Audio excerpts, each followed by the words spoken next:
adalah mengenai inisiatif pemerintah, Pak, untuk terus mengenjot digitalisasi demi mendorong ekonomi.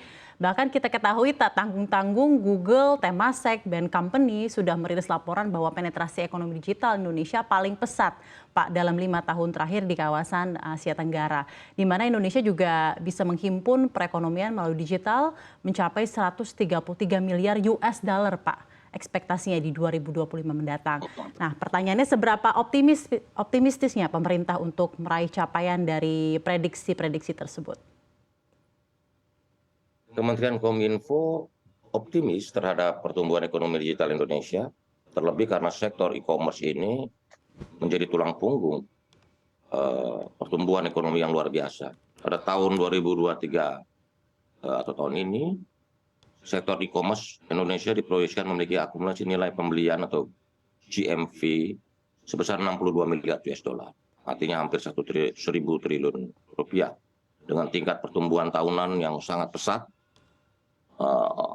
CAGR kita, Compound Annual Growth Rate kita, mencapai 15% tahun 2025. Jadi dalam 2 tahun ke depan, pertumbuhan atau ruang tumbuhnya masih sangat besar. Di samping e-commerce, berbagai sektor lain seperti keuangan digital, transportasi berbasis aplikasi, serta perjalanan online, ini juga menunjukkan potensi pertumbuhan yang besar untuk mendukung laju pertumbuhan perekonomian digital di Indonesia. Baik, Pak, kita ketahui bersama dalam hal tantangan dari pemerataan dan juga digitalisasi, seperti yang sempat disampaikan adalah mengenai pembangunan infrastruktur digital termasuk di daerah 3T. Bagaimana performa pemerintah terkait hal ini? Apakah memang benar ada kendala-kendala di daerah-daerah seperti yang pernah disampaikan, Pak? Begini, walaupun sektor telekomunikasi kan sudah diprivatisasi sejak tahun 1999, sehingga sektor telekomunikasi ini menjadi terbuka peluang usaha untuk semua pelaku usaha. Namun digital divide masih menjadi tantangan karena pemerintah perlu turun tangan langsung juga.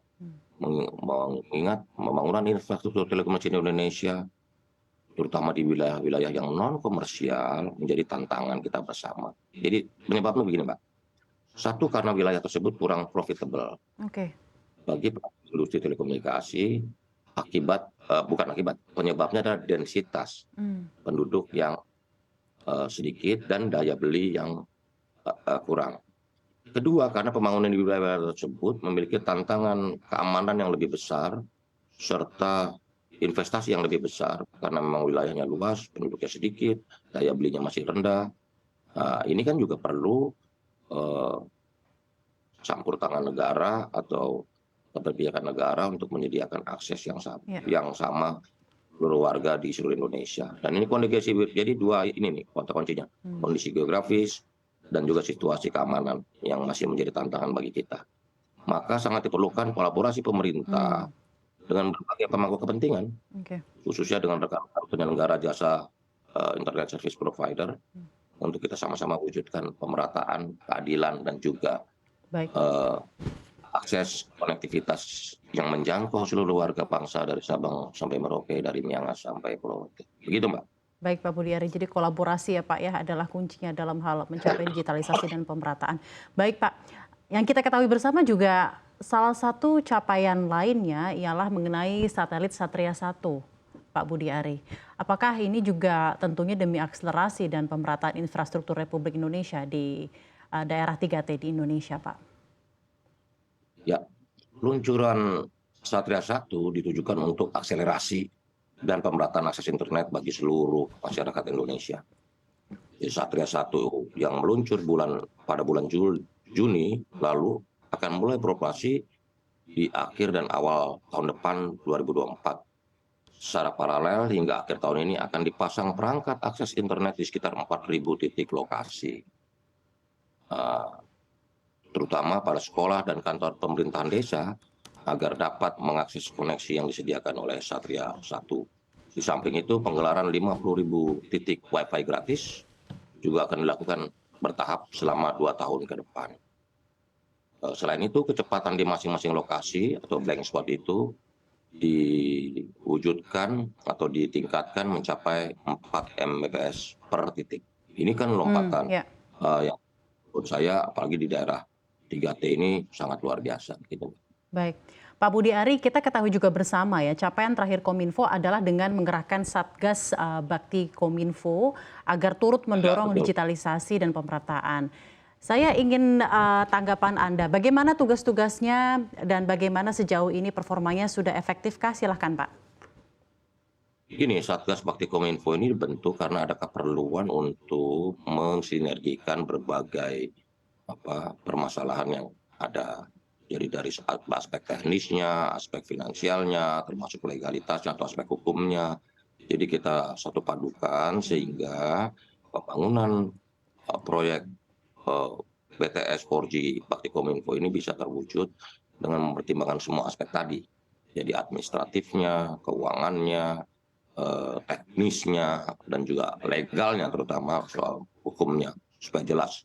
Pemerintah terus berupaya mengakselerasi pembangunan infrastruktur telekomunikasi termasuk melalui pembentukan Satgas Bakti Kominfo yang telah dan akan terus bekerja Baik.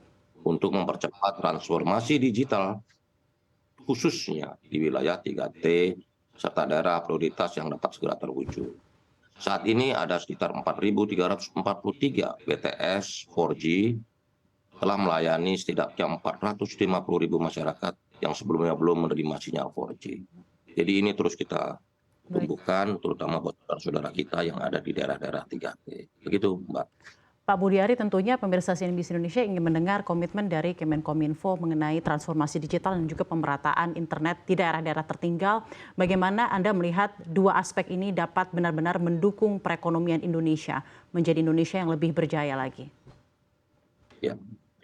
Jadi PDB kita atau produk domestik bruto desa dan daerah 3T merupakan salah satu penyumbang dalam kemajuan ekonomi bangsa Indonesia atau negara Indonesia dengan kontribusi sebesar 14% dari total PDB nasional.